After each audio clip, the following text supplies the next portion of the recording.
If you are considering vacant land, I'm going to talk a little bit about that today. I don't normally talk about vacant land because it's not my specialty. I know enough about it probably just to get myself in trouble. No, I'm just kidding.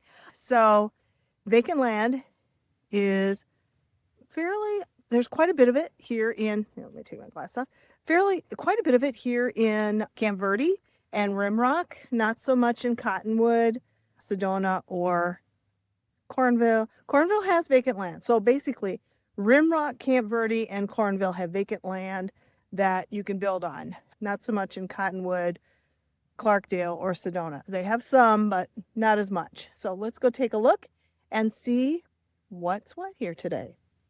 All right.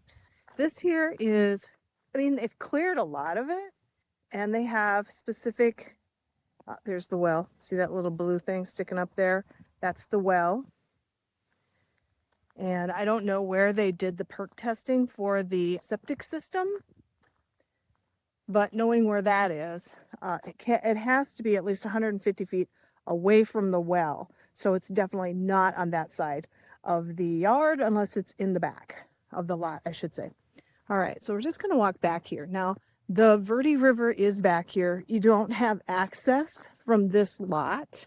It's a shared access, and unless I have specific permission, I'm not allowed to go out and look at the river.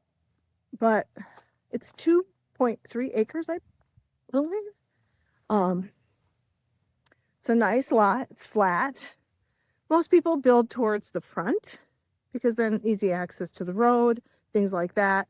They've left a few trees, and the neighbors obviously are landscaping and adding to their yard.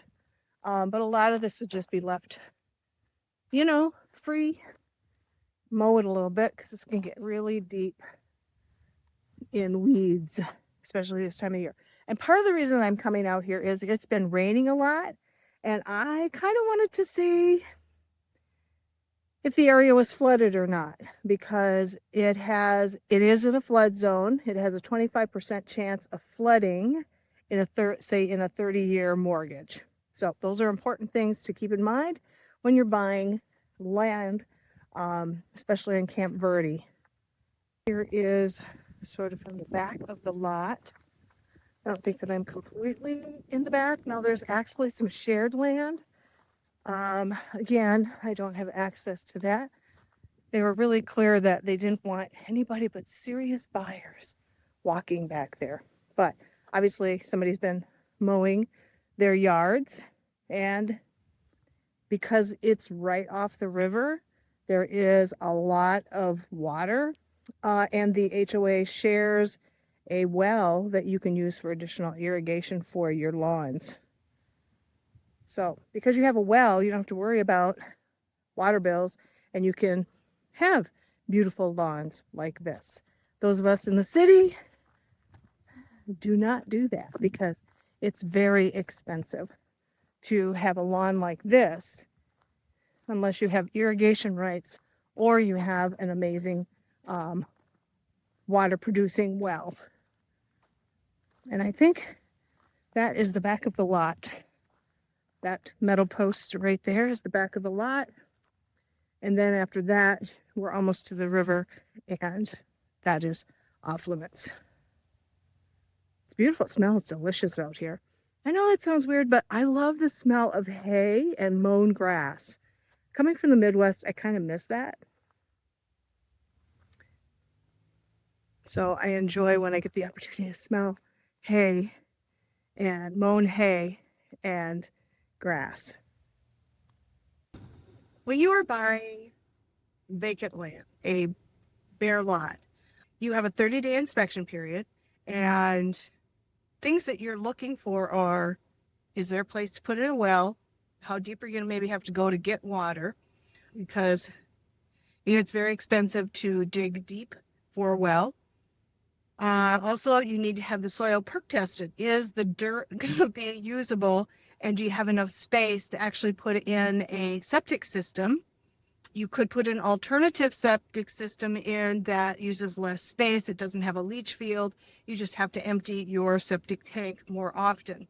Other things, again, flood zone. This obviously is very much in a flood zone, and that's going to require extra flood insurance, and it may mean building. You're going to have to build. I have seen people in flood zones here build their homes on piers. It doesn't flood that often, but when it does, you're going to be really happy that your house is on piers. Other things is CC&Rs. What can you build? What can't you build? How big does it have to be? What style does it have to be? You know, as you can see in here, most of these homes look like what I consider Southwest homes, but the one right next door isn't. So that's not a requirement. There are a lot of things to think about. Is there builder requirements? Meaning, can you only use certain builders? You know, is there flat space? Can you even build? Sometimes there is rock that makes it very hard to build on a certain piece of land. So there's a lot to be taken into consideration before you decide. I mean, you could put an offer in. You've got 30 days to figure this all out, and you can cancel it anytime during that 30 days. But there's a lot. And if you're an out-of-state or out-of-town buyer, that puts a lot on your agent to coordinate and make sure all those things happen and that you get those reports in a timely fashion. It's just a lot to buying raw land, and there's also a lot in regards to actually building on raw land because you've got to get permits. You've got to find a builder who's reliable and you'll get it done sometime in your lifetime. Those are just barriers that you have to take into consideration. It's not that you shouldn't buy raw land. It's not that you shouldn't try and build your dream home from scratch. There's just a lot more layers to it. But obviously there are people here who've done it and their homes are beautiful. So if you think that you might be interested in knowing more about vacant lots, raw land here in the Verde Valley, please let me know. And I'm happy to get you more information and maybe show some more areas that actually have raw land available and acreage. Again, click on the link below to get your relocation guide.